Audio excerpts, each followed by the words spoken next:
ছয় জনগোষ্ঠীৰ ক্ষেত্ৰত আপচুৱে ব্লেকমেইল কৰি আছে। UPPL আৰু আপচুৱে ব্লেকমেইল কৰি আছে।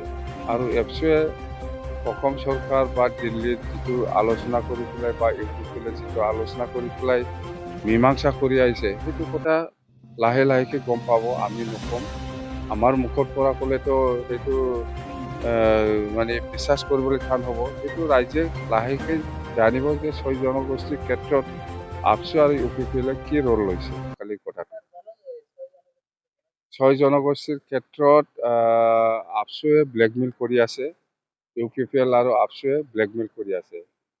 আচলতে ছয় জনগোষ্ঠীক এছটিকৰণ দিব লাগে নালাগে, ইয়াৰ ওপৰত 2006 চনতো আপচু হিচাপে NOC দিছিল, আমিও 2016 চনত দিছে। কথাটো একটাই যে প্ৰেজেণ্ট STটো একো নষ্ট হ'ব নালাগে, যিটো ষ্টেটাছ এইটো বাহাল থাকিব লাগে, সেইটোৱে।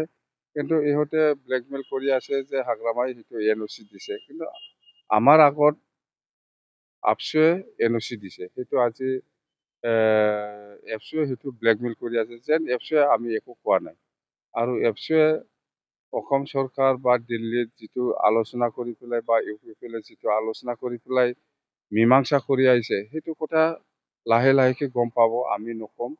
আমাৰ মুখৰ পৰা ক'লেতো সেইটো মানে বিশ্বাস কৰিবলৈ টান হ'ব। সেইটো ৰাইজে লাহেকে জানিব যে ছয় জনগোষ্ঠীৰ ক্ষেত্ৰত আপচু আৰু UPPL কি ৰোল লৈছে।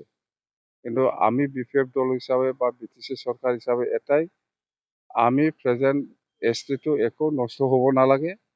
ছয় জনগোষ্ঠীৰ ক্ষেত্ৰত STকৰণ দিয়াত আমাৰ কোনো আপত্তি নাই।